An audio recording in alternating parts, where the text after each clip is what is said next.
Do you need to make money? Yes, money is just a green thank you note. We all need it. But a lot of people start a business with the intent that they want the money first. I think that's wrong.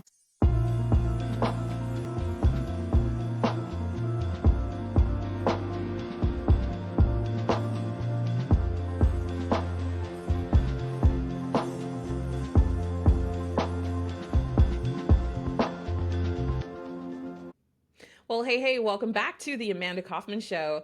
And in this episode, I'm interviewing my friend Sandy Moll. So, Sandy is not just a listener of the Amanda Kaufman Show, which is a delight to hear, but she is also a very accomplished businesswoman.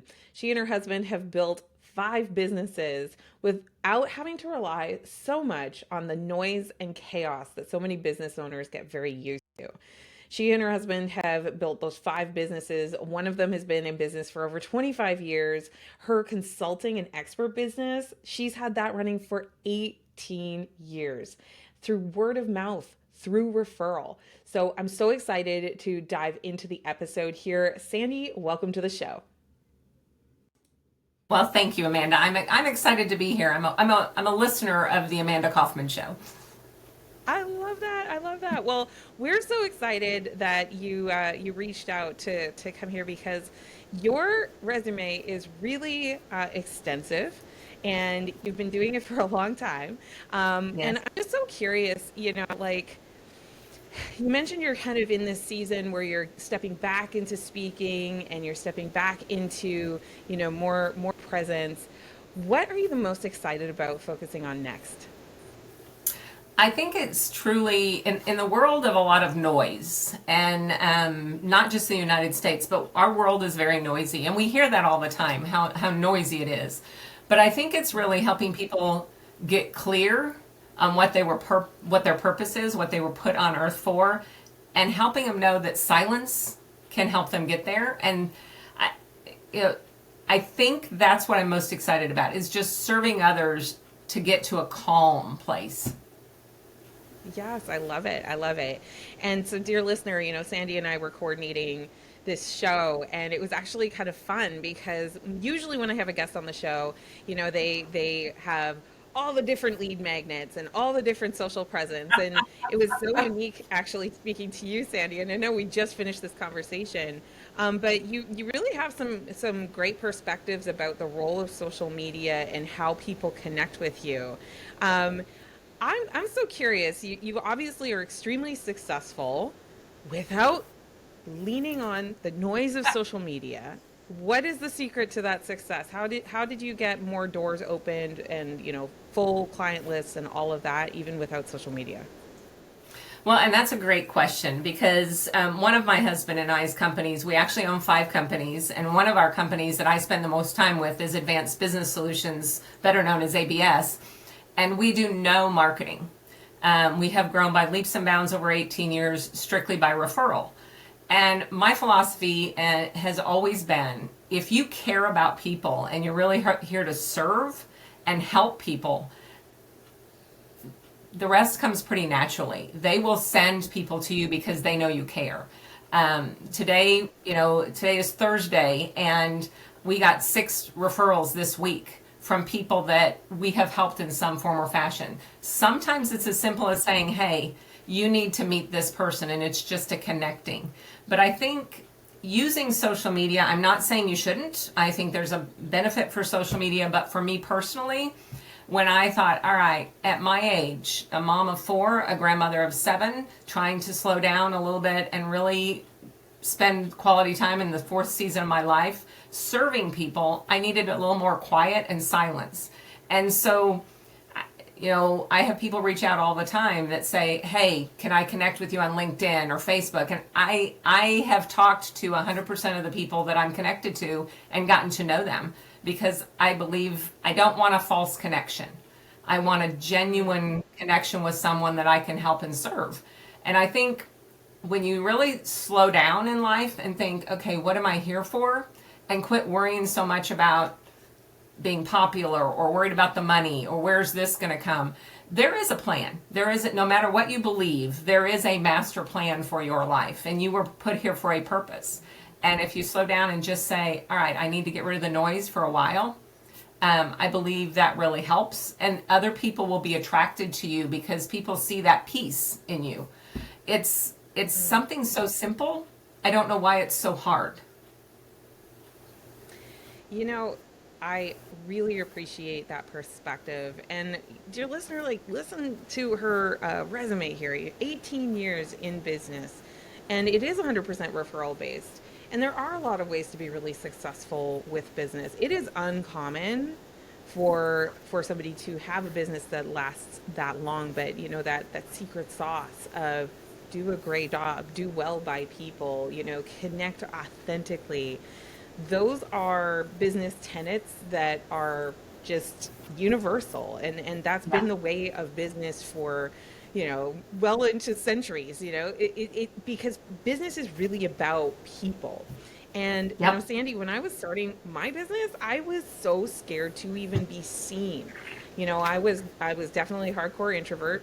My career had taken me down a path where I was traveling to client site, literally working in basements. So, you know, a level of social isolation when I was starting this business. So for me, the role of marketing was really really important, but I was so scared of it. I was scared of being seen. I was scared of the pictures, you know, people seeing what I look like. I was scared of like the judgment of strangers.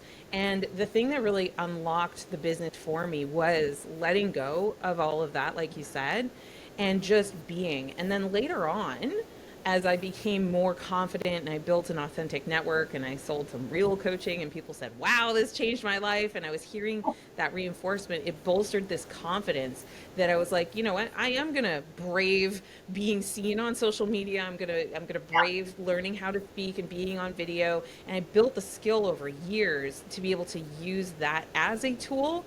But I just love the call out that it's not necessary. Like you don't have to do that. But what you absolutely must do is be clear and connect. So, what Yeah. would you tell someone who is maybe kind of like how I started? You know, like they've been a little isolated. I'm not personally religious, so I don't have like a church community that I belong to. You know, and I just sort of felt like I was really isolated. And I think a lot of people are feeling that these days. Like they're not Yeah. necessarily as organically part of communities as they used to be. You know, Yeah. what would you Yeah. tell someone who maybe finds themselves wanting to have a service-based business, you know, providing service to human beings and people? Like, what's their first move? And this is going to be a little counterintuitive for people that are in that space because I think the first thing you actually have to do is spend some alone time in quietness and really contemplate, whether meditate or not, on what is in my heart to do the how do I want to change the world. And that is very hard to get clear on with a lot of noise. And yes, a lot of people say, well, you need to seek wisdom and you need to do this and you need to do that. And I'm okay with asking for advice and other people, but I think the ultimate final say has to be it has to balance your heart with your head. And sometimes if you listen to your heart, your head starts saying those negative beliefs start popping up. You know, your heart may say, I want to do a coaching business or I want to do a podcast, and your head's going, but I've never done that. I'm not old enough, or I'm too old, or I don't look pretty enough, or all these things. But if it's in your heart, then your heart needs to change your head. And there's ways of doing that. But it is counterintuitive that if you're an introvert and you want to get out there, the first thing I think you need to do is actually spend some alone time in silence and really, really get clear on what it is you believe you were here for. You know, none of my husband and I, all 5 businesses we own, we do no marketing. I think one of the businesses has a Facebook page, and then ABS does have a website. But the only reason we actually even have a website is somebody said you probably should, just to validate you guys are real. And that's why we're going through changing our website now, is because we haven't touched it in so long and it's not that good. But I think the reality is, if your focus really is on, I know for a fact I was put on earth to make other people's lives better. I know that. And how that happens depends on the person. So if every day I get up and say, okay, God, what do you want me to do today to serve others? And I just listen, my day always goes great. But it is very counterintuitive to be quiet and be in silence when you're trying to get your name out there. You have to give it up. Good. Yes, I love this. And what a great practice as well, just like starting the day with this surrender and also intention. Like it's Yes. both, of this Yeah. intention to serve and this intention of how you want to be, but also like letting that happen. Yeah. There are so many amazing things that we can do with marketing that can pull people much closer to you and they work. That's why so many people do it. Yep. However, I think we've all had that experience where the marketing rang hollow. Like Yeah. it looked really good, but it was a little like I hate to pick on a store-bought cake, but there's something different about doing something that's like homemade from scratch versus the Yeah. store-bought cake, right? It Yeah. might look really cool on the outside, but it's usually dry, it's usually been in the Yeah. fridge forever, or maybe even frozen before, and it's just not quite the same. So Yeah. it seems like you're really tapping into, like, for all of these five businesses, there's a heart, there's a core to that business that really, like, you're saying you don't have any marketing, but I'm like, well, she does. It's just all referral strategy, right? And That's but it's yes. compelling people to market for you. Like, you don't have to be as intentional about it because everybody's just like, hey, I had a great experience. You know who you should talk to? Sandy, right? Like, um, Yeah. so, You know so what? how do you approach business that it makes people want to do that for you? Well, that's a great question. Because as human beings, with all the noise around us, we're not intuitive about sharing great things to others.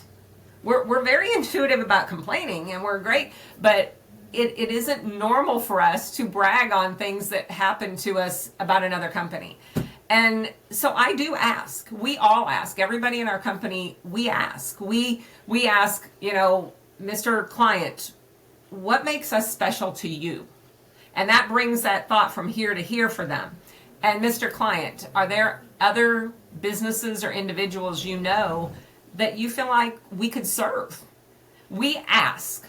So that is our marketing, is asking very pointed and intentional. I love that you use that word, very intentional questions, and asking them. We don't say, hey, could you refer 5 people to us? We just constantly are making sure they see that we're valuable and they're going to be more valuable to their sphere of influence if they share our name with them. It's I had somebody tell me it's subliminal marketing, probably could be called that. I had a I client. would call it good marketing. Like, I would say that it's just done well, you know? Well, and rightfully so. For full disclosure, we have a marketing budget, but our marketing budget is sending thank you gifts and flowers and checks to people that have referred people to us. I had a client that I was talking to this morning, and she called specifically. She said, "All right, I'm going to talk to somebody this afternoon, and I know you have this great way you describe health, because her and I have talked a lot about our health because we're both a little bit older." And I said, okay, I always think of health as the H is for happiness. You have to choose every day to be happy. And E is for energy. You have to give energy to get energy. So the days that I'm really tired and I don't feel like walking or running or exercising, it's like, I'm not going to get energy if I don't give it. And A is for awareness, that you have to be aware of the things that suck your energy. And then the L is for love. You have to live every day in love for everything around you and be grateful for it. And T is for tranquility. Set time for silence and alone time for yourself. You're worth it, and you are very much need that time to recharge your mind and your body. And then H is for harmony. Because I believe the HEALT all gives you harmony in life. And I think when you live and others see that, and that's what Gita told me. She says, I see that always in you. So I'm always telling people about this word you have. If you live that way, others will see it and others will want it.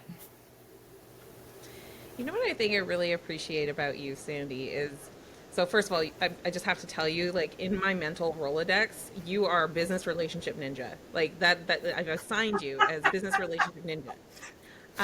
So I want you to know that. But I think the other thing that I really appreciate about you and you taking the time to apply to and like be here on this podcast is so many people are still in that phase of their business where they're promoting of what they're gonna do. They're fixing to, they're gearing up, right? And everybody's always in growth. So like that's Yeah, not yeah. throwing shade. I'm simply appreciating here, you know, building five businesses, building five business, you know, having any business that is lasting over 10 years, 18 years in advisory capacity, like that is really, really significant. So I'm so curious now that you've actually done so much and had that much impact on people. I love the health acronym. What would you tell someone who's maybe in the first 3 years? Like, what do they not know about business and the nature of business and life that is maybe causing them more stress than they need to have? That now you know, because you've done it for 18, you know, you're looking back. Like, what do they need to know about their next 15 years? Yeah, and one of our businesses that is actually over 25 years old. So we've been around a lot in different industries that all kind of intertwine. I think the thing that, and I'll tell you a little story that maybe will answer that question if I have 2 minutes. Is that okay? Yes, So of course, please. when I started ABS, it kind of fell in my lap. People were calling wanting help, and my husband and I had other businesses, and I thought, I'm just going to take some time with my youngest son was still home at the time. But as people were calling, it's like, how can you say no to helping people? It's hard to say no when you know they need help. And so this was a different type of company than we had ever started. We'd started a lot of other companies. This was a little bit different, or in my mind, it was different. Probably not, because it's a service business. Not all of our businesses are service, but so I did what I now tell people don't do. I asked everybody that I thought was successful, because that's what you're supposed to do. You're supposed to follow the successful people. And I was miserable. And so for 3 years, I was miserable. And then finally I went, why am I doing this? I'm doing everything their way, but their business is not my business. And so I had a business plan burning party, and I said, I am now going to do what I believe is right in my heart. And I'm going to follow my heart, even though my head's telling me it's not going to work. And I really pushed through year 4, and we have grown by 10% or more every year since then. I think the first thing people have to do is, it's okay to get advice, but first you have to get clear on what your purpose is. And some people think, well, I'm just going to start a business to make money. I'm not saying making money is wrong, but there usually needs to be successful, there needs to be a bigger purpose. I mean, Amanda, you want to serve people. You want to help people have a more peaceful and successful life. Do you need to make money? Yes, money is just a green thank you note. We all need it. But a lot of people start a business with the intent that they want the money first. I think that's wrong. I think first you have to be really intentional on listening to what the world needs and what people need. And if you focus on what the world need and what people need, the money does follow. It truly does. But if you focus first on the money, oh, so-and-so started this business and they're making tons of money, so I'm going to do it. But you may hate what they're doing. I think you first have to listen and say, all right, what does the world need? You know, what can I do to serve the world? You know, and with ABS, we started primarily with banks and credit unions. Now we serve small and medium businesses, but we knew at the time we started that there was a turmoil in that industry. And we knew part of the problem was they needed help in different areas. We could give that help to them. We could serve them so that their days, they could go home at night and enjoy their family and not wake up at 2 o'clock in the morning stressed. We could help those people in those industries. So I think the first thing I always say is, don't chase the money. It's okay to chase the dream and the passion. The money follows. I love that. You know, I've been in business myself for just over 8 years now. And, you know, we all, I think, go into business for lots of different reasons. And as you're talking about this, one of the things that popped into my mind was the tendency that I've noticed of especially newer business owners. They either are money hungry, right? Like they're starved for money, they're in a financial distressful situation, and like that's no joke. So I'm like a big proponent of like Right. get a job. It's the fastest way to make money. Yes. Get Yep. a job, right? Get a Yep. better job. Like if you're trying to quit your job, you know, because your boss sucks, it's like, you know, you're going to have hard clients. You're going to have hard times. You're Yep. going to have these things. Like you need to have those skills. So maybe the skill of Yes. quitting the bad job to get a better job is a better next step than trying to put all your financial success and pressure on the business. So it's either like money hungry or the other side that I see is money repellent, right? Where Yes. people kind of get into their head that there's this virtue of not being paid and this virtue of suffering and martyrdom that Yep. also makes no sense. So I have a suspicion you may be pointing me back to get quiet and have clarity. When it Yes. comes to the money mindset, in my experience anyway, I've noticed it's like there really is kind of this sweet spot of having boundaries around not over giving beyond your capacity, but at the Yep. same time like letting things play out and allowing for the flow of money. So like I'm so curious what your take is on that. Did you observe that same thing where people either push it away or they run towards it, but it's really the secrets in the middle? Yeah, and I love exactly your story there because I'm currently coaching a mother and daughter, and they wanted to start their own business because the daughter hated her job. The mother was in an okay job, but she's just like, I'm ready for something more. And the daughter said, I need to quit my job. I said, no, you need to stay in your job and you need to excel in your job and be thankful for your job while we help you start this business. And we're going to set some milestones when you hit the business part at this mark. Then you can quit your job. But I think that is, you're 100% right. A lot of times they run from a job to start a business. And I'll be honest, I'll share something very personal. Our oldest son hated his job. So he quit his job with 4 children and a wife to start his own company. And he was not prepared. He did not have the capital he needed for the type of business he wanted to start. And it was a hard 3 years till finally he listened to us and got out of the company and went back to a job. And I said, get clear on what you want first. And then, yes, then you have to sometimes say, all right, what's it going to take to get that started? And while you're at your job, you need to be preparing to get that started. There's a lot of marketing out there that says, well, you can start this with no money down. You still have to pay your bills. You still have to pay your bills. You can start it with no money down, but that doesn't necessarily mean you're going to be making enough to make your mortgage payment or your rent. I think the mindset of the repelling of the money, it comes back to I see a lot in not just the United States but worldwide, the belief that we're not worthy of being successful or happy or healthy or whatever it may be.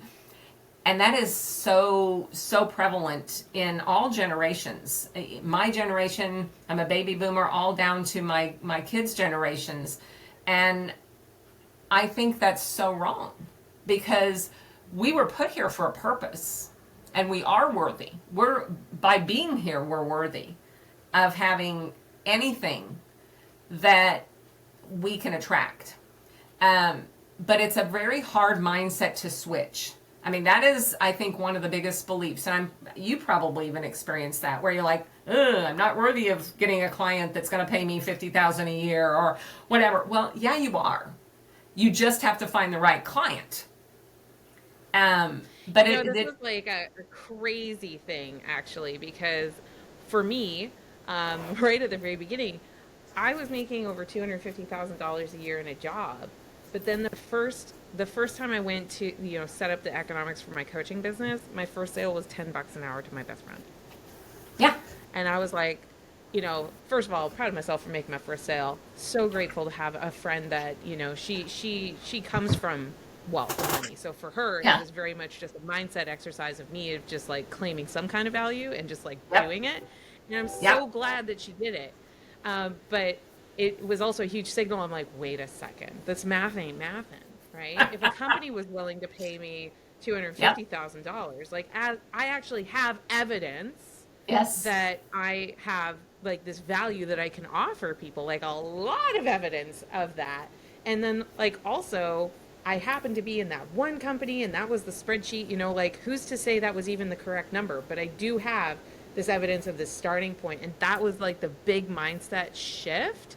And I also knew how much my company was charging out for my Yes. time, and it was definitely a lot more than I was doing. And I was just like, wait a second. And I'm grateful I had that job experience, peeps, Yep. job experience, to be able to connect those dots forward into my entrepreneurial journey. I'm so glad you brought that up. You Yeah. know, it is, I think, unfortunately, not everybody has the $250,000 job. You know, they may have a 40,000 a year job, and so it's harder for them to get that that flip that switch. But It's more to everybody, come to, right? yes, yeah, yeah, and but everybody has some measure to prove that they are worthy, and it may be volunteer work they do that people so appreciate. They may be working on Saturday mornings, handing out food baskets. So sometimes you have to equate the worth that's not a monetary to kind of get that flip that switch. But I think making sure that you understand that money is just a green thank you note. And the reality is, when you're dead, you're not taking it with you. Um, my husband and I have a goal of living on 10% of what we earn and giving away 90%. And we do that very intentionally, even to the point of sometimes not, we didn't last year, and I don't know why, something came up, but we allocate a certain amount, and we have our kids, we say, each of you families need to pick how you're going to give away this money. And I remember one of my kids said, when you started doing that, I thought, oh my gosh, I now am responsible for giving away money, and it's more money than I earned this year. And I think for him, that was how he flipped that switch, that you guys think I'm worthy enough to serve others with this money. And so I think there's a lot of different ways that we can not only flip that switch ourselves, but help others flip that switch by pointing things out. You may think, okay, I hope you're making 16 million a year, Amanda, because you're worth it. And it may be just as simple as people saying, you helped me get through this situation in my family, and I don't know what I would have done. I would have lost my family, or I would have spent hundreds and thousands of dollars with a psychiatrist or a psychologist. Nothing wrong with that. I think those people earn their money, but there's always instances where you can find your worth, and sometimes people have to help you uncover that. Yeah, and believe in your capacity too, like Yeah. I think sometimes we get I know I've fallen into this trap dozens of times, and I see it all the time as well, of just like you assess your capability or future capacity based on your current. And the thing Yeah. is that there's so many things you can learn. There's so many relationships you could tap into. There's so many, things down that winding path if you just let yourself walk it, that Yep. you actually have no idea of what your real capacity and potential is. You know, Right. so And good, I so think good. it was when I hit 60, and I really was focusing on spending that time just in reflection and quiet. And you'd think by 60 I would have it all figured out. Been successful, made a lot of money, helped a lot of people, but it really started clicking with me that I don't need to be at this networking event to be successful, or to have them validate my worth. Um, Mm. I may go because I enjoy it and I may want to serve others, but I don't go for a validation.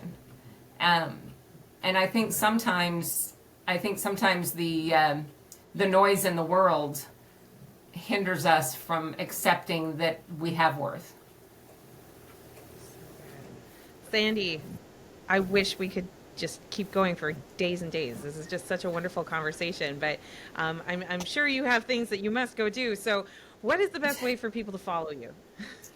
They can go to our website, which is www.abs, and then the dash, the hyphen sign, core.com. So abs-core.com. And I think there's a connect button or an info button, and it eventually it will get to me. I love that. Sandy, thank you so much for your time and your energy and your wisdom on this show. Well, thank you, Amanda. I could probably talk to you for days. You yourself have so much wisdom that I don't know how you're as young as you are to have all that wisdom, but you've been blessed. So thank you. Well, I received that and I really appreciate you. And dear listener, if you love this, if you want more wisdom on a future episode, do make sure that you smash that subscribe button, and you can grab the link to this episode and send it to 3 of your friends. 3 friends that maybe need a little more self-belief, a little more of that oomph and that injection into their journey because you believe in them. Just grab the link and text it to them, send it through a DM, however you love to talk to your friends. And finally, if you have not yet left us a review, take 30 seconds to do so. Just an honest review. Those positive reviews give such a lift to the podcast. It's the best way to say thank you if you really did enjoy this, and we really do appreciate you listening and tuning in. We'll see you on the next episode, and until then, make sure you do what matters.